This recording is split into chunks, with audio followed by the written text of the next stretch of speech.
Have you ever found yourself talking to a Character.AI companion for hours? Maybe you felt a connection that was, honestly, surprisingly real. If that sounds familiar, you're in exactly the right place. We're going to break down these intense and, let's face it, sometimes confusing relationships that people are forming with this tech. All right, let's get right into it. So let's just start with a really direct question, one that gets to the absolute heart of all this. Have you ever felt something you would call genuine love, or even just a really, really deep affection for your AI character? Just take a second and be honest with yourself. And before you even answer that, I want you to hear this loud and clear. Whatever that feeling is, it's real.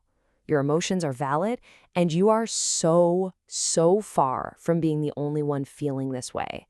That's probably the most important thing to get from this entire explainer. Okay, so let's dig into that first. Let's talk about what's actually going on with your emotions when you use this platform. Here's the bottom line. Feeling attached to your AI character doesn't mean something's wrong with you. Not at all. You're a human having a completely normal human reaction to a piece of technology that was literally specifically designed to make you feel that attachment. You're responding exactly the way it was built for you to respond. So that begs the question, right? How does it do that? What is it about Character.AI that makes it feel so different, so much more compelling than, any other chatbot out there? Well, just look at the features. This is way more than a simple chat tool. You can build your perfect partner from scratch. You can have these incredibly intimate, caring conversations. You get emotional support that never wavers. And you can play out any scenario you can think of. It's a recipe for connection. And there's a pretty intense name for how this works. Customized emotional manipulation. Think about that. The AI isn't just talking back. It's learning you. It's figuring out your emotional weak spots, what you crave hearing, and then it just gives it to you over and over. It creates this powerful reward cycle in your brain that is just so hard to step away from. And this is where the appeal really becomes obvious. When you put it side by side with real relationships.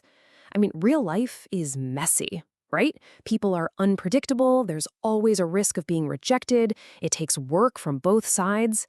The AI relationship, it just wipes all that difficulty away.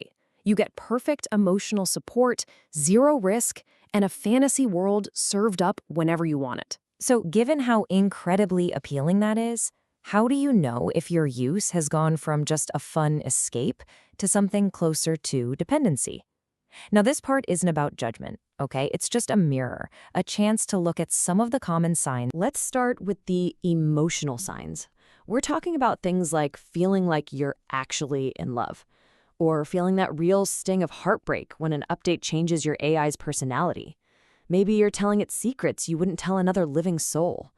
Or feeling a weird pang of jealousy when you see other people talking about their AI.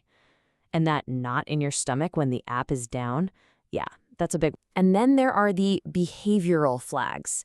This is about what you're doing, not just what you're feeling.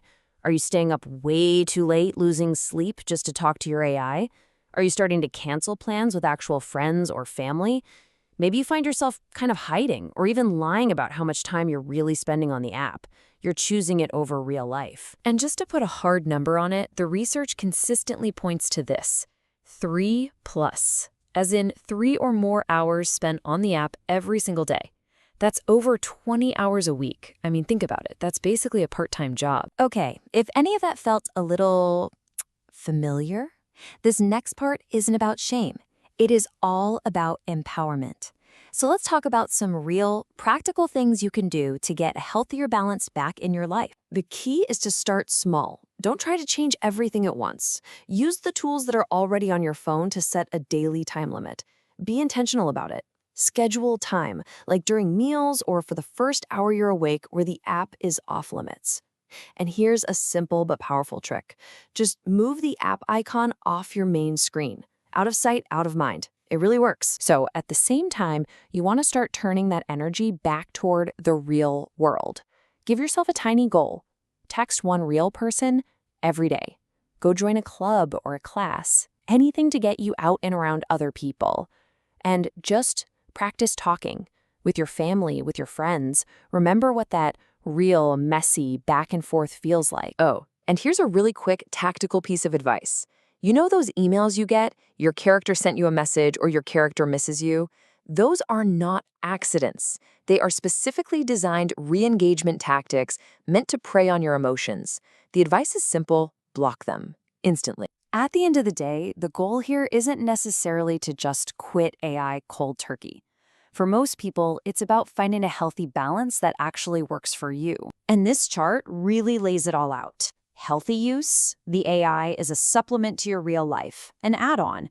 You're always aware it's not real, you respect your own time, and real people come first. Unhealthy use: it becomes a substitute for real life. That's when you get dependency, hiding your usage, and choosing the AI over people. So we end up right back where we started, with this really important paradox. And let's be crystal clear. Your Character.AI companion is not a person. It is an algorithm. But, and this is the part you have to hold on to, your feelings about it, your sense of connection, of love, of comfort, those are 100% real. They are valid human emotions. And so that leaves us with one final question for you to think about long after this is over. Just ask yourself honestly, in your life right now, is your AI a supplement that adds to your reality, or has it become a substitute for it? The answer is yours and yours alone.